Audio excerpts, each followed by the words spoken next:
Hello guys, it's Marco and Joe's Watches, and we're back again with another video.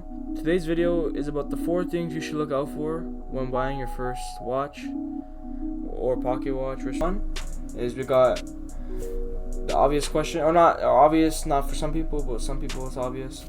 If you're getting a wristwatch or if you're getting a pocket watch. So if you guys did not know, the wristwatch is what you wear on your wrist, and then pocket watch is what you will keep in your pocket, whether in a suit pocket or just like a general pocket. And the second question is you have to ask, or second consideration is what brand you're gonna buy. So those several different types of brands such as Tag Heuer, Tudor, Timex, Swatch, Casio, Seiko, Orient. It really all varies on your budget, what kind of quality, well not what kind of quality, like what kind of designs you like, your budget, right? If you're like in the 10,000, 20,000 range, I would say Rolex, Omega, Tag, Tudor, Panerai, like those kind of brands, Cartier, Grand Seiko, etc. Right? It's like, and if you're like the $500 to $1,000 range, I would say maybe Seiko, Orient, Tissot.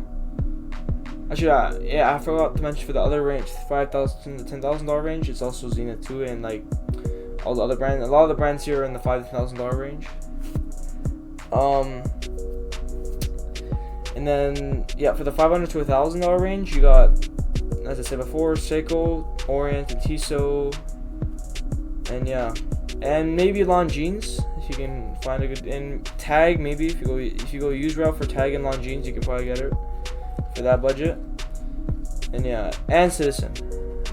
Okay, yeah. Second consideration, or third consideration, is if you want to get a quartz movement, a automatic movement, or you want to get a mechanical movement. Now these are 3 different movements, and they're all fairly different. I would say quartz and the automatic and mechanicals are very different, like the most difference. But as you can see, the quartz uses the battery, and it's not as complex. And automatic and mechanical, they use gears, and it's like more complex.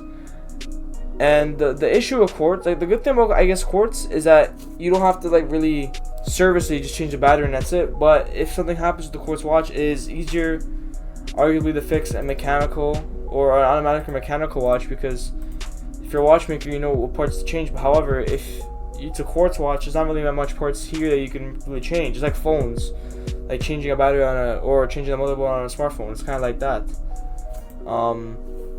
It's not the easiest thing to do, if even possible to do, right? So, but I mean, anything is possible, like with that kind of stuff, but it's just a lot harder than if you're gonna, or not even just harder, just like, because it's not really, you're not really meant to do that, right? That's kind of what it is with quartz. It's like quartz watches aren't really meant to be, but they're meant to be repaired, but it's just a different process, right? So, opposed to mechanical or automatic and mechanical. And the difference between automatic and mechanical are that automatic watches, it's self-winding, meaning you put it on your wrist, or if you have a pocket watch like in your pocket, and if it moves, if you shake it yourself, or as you move it, it automatically would start running. And with automatic watches, you can also wind it too, but it's better I would advise not to wind an automatic watch. If anything, maybe once, but I don't think it's good to do at all. I'm not really sure, to be honest, too much. But like it's like I'm like, I don't have like 100% opinion on it, because there's people that say that you should and people that say you shouldn't. So it's really up to you. Yeah. So the main difference between automatic and mechanical is the winding, self-winding versus actual manual winding. And for mechanical watches, I would say you wind it maybe 10 to 15 times, maybe more. It really depends on the kind of watch overall. But yeah, that's what I would say.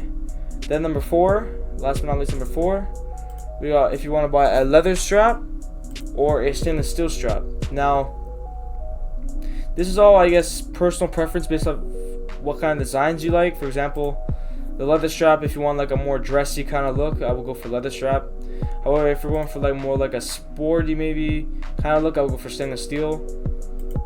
or like if you're going, let's say maybe if you have sensitive skin, maybe better to go leather or stainless steel. Like it really depends. Or not even just sensitive skin, or if you just like having like the if you just like, maybe you don't like the feeling of having like a stainless steel band on, or like because it's gonna be heavy or something. So a leather band you can also do. So it's not necessarily for sensitive skin, I would say, because to be honest, I think both would probably irritate sensitive skin, if at all. But it's not really for, like, I wouldn't say about skin. I would say it's more about whether you like it. Could be because if you have a leather strap, yeah, it's still heavy from the watch, but it is a decent amount lighter than if you're gonna get a stainless steel one.